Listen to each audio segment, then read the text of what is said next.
Welcome to Health Professional Radio. I'm your host, Neil Howard. Our guest is Kathryn Dunning. She's a marathon runner, a trail runner, and she's going to share her story on being very young and surviving not one but two strokes, and how she's survived those strokes, recovered, and also how she's managing life today, living a very happy, healthy life with the help of some brand new technology. Welcome to the program, Kathryn Dunning. How are you? And thank you so much for taking the time today. I'm great. Thank you so much for having me.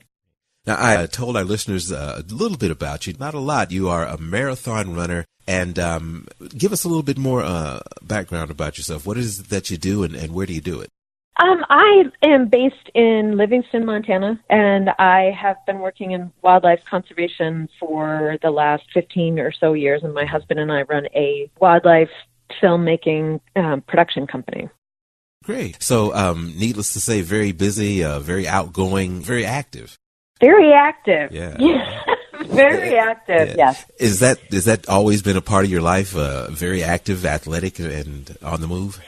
Yes, absolutely. I was always athletic as a kid. I danced when I was younger, and then I started doing field work in my early 20s and then into my 30s. And essentially we would be out lugging gear for, 20, 30 miles a day. And that's just a happy place for me, is to be moving and active for sure, and outside. Now, as a marathon runner and a trail runner, you're active, you're living your life, and then something changed for you, something that most of us don't even think about until we're a little bit more in age. Yeah. I was 35 years old and was really kind of got, a little obsessed with trail running and was, getting up at 5 a.m. and running 10 miles. At the time I was living in Bozeman, Montana, and essentially where I'm located, trails are everywhere. So, it's essentially like running out your door and your wild places, which is a spectacular thing. But I was just 35. I'd been training hard for a race, and I woke up one morning, but I just felt off, just really off. And everything, my limbs felt heavy and slow, and I was running downhill and hit a creek crossing that I had skipped across, thousands of times. But suddenly I couldn't figure out where to put my feet. I couldn't figure out how to navigate the rocks. Wow. And I just stood there staring at it, shocked. Yeah, it really set off alarm bells. So I went to see a doctor, but, going to a doctor and saying, when I get up and I do my 10-mile runs at 5 a.m, I feel really tired and kind of heavy and slow.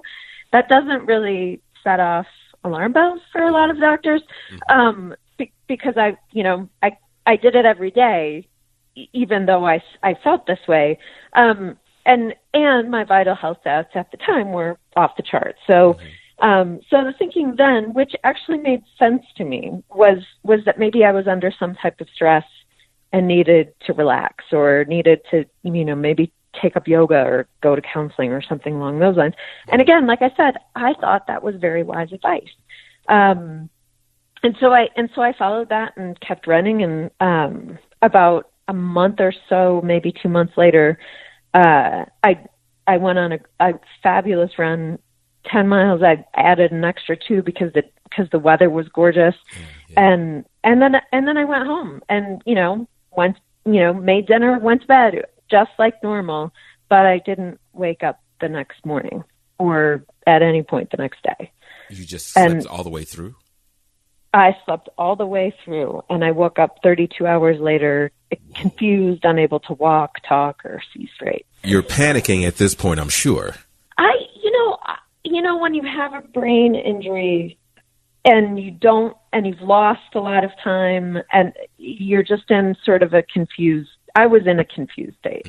So I was trying to figure out what had happened. And so finally I had just called a friend and got a ride to the ER, and they, at 2 pints of blood, a spinal tap, and an MRI later, they would tell me I had a stroke.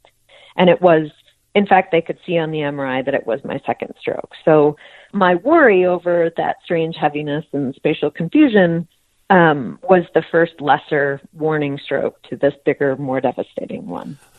So you had survived one stroke. This one, put you to sleep for 32 hours. You finally go to the doctor and realize that you've had 2 strokes. Yes. And none of these symptoms other than being a little bit tired and feeling off. Yeah. Right. And, at 35, being tired and feeling off is not an unusual thing. There isn't anything that's striking about it. It was like, okay, this is a bit much. I should probably look into this, but it wasn't anything that was, these are stroke warning signs. You say nothing was ringing any alarms when you said you were feeling this way, that way, the other. And you're not the only person who goes to the doctor feeling the way that you're feeling, and certainly not the only person who survived a stroke after being told, it's just a little bit of stress, maybe you're running too much. What was it that caused you to become your own health advocate? Well, essentially that was a big wake-up call to go from that, I think something's wrong, and knowing that something was wrong and being told, no, nothing's wrong, and then having a stroke, which was the last thing on my mind as a possibility at that particular point in time, at that, I didn't fit any of the criteria that you get from public health information for, what was it a typical, the cause of the stroke was a patent foramen ovale. It's a whole, yeah, I know it is. It's a PFO.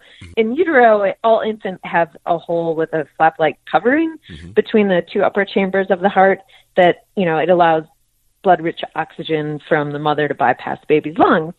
But then after birth, the flap-like covering is typically closes.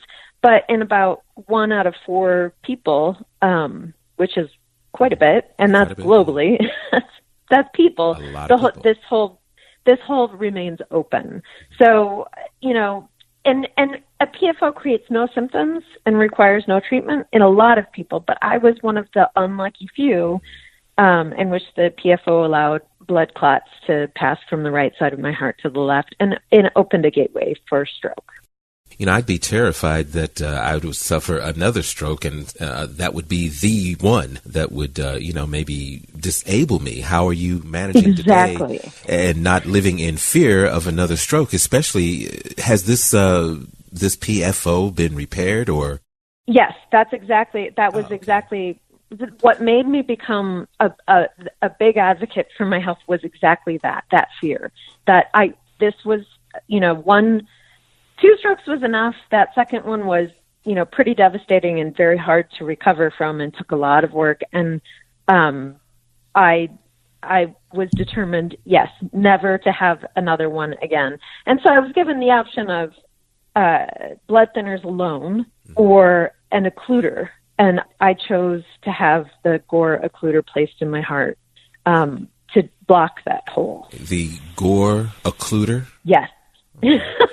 Now, this is WL GORE, as in Gore-Tex, which for me, as an outdoor sort of junkie and an outdoor and a trail runner and somebody who lived outside, essentially, like GORE was a name that I knew and trusted. And so as I was doing my research, because again, at that particular point in time, I had lost some trust for medicine since they had dropped the ball.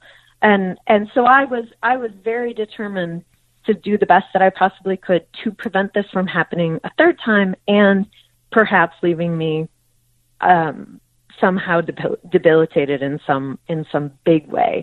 So I did a bunch of research, and I had discovered the GORE Occluder, and basically it's a device that closes, that basically is put in through a catheterization procedure that closes that hole, that flap-like hole that was supposed to close after birth. And it's a very simple outpatient procedure, and for me, that was the biggest and best thing that I possibly could do, and choosing that particular product was really big for me, because again, having that involvement in saying, okay, here are the decisions, here's what I'm up against, here's how to solve it, here are the solutions that are available, and saying these are the right things for me for where I want my health to be.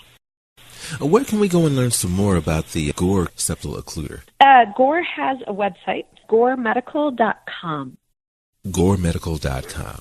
Kathryn Dunning, It's been a pleasure talking with you. A great and inspiring story, and I understand that you're living a healthy life and raising a family and all of the things that go along with no fear.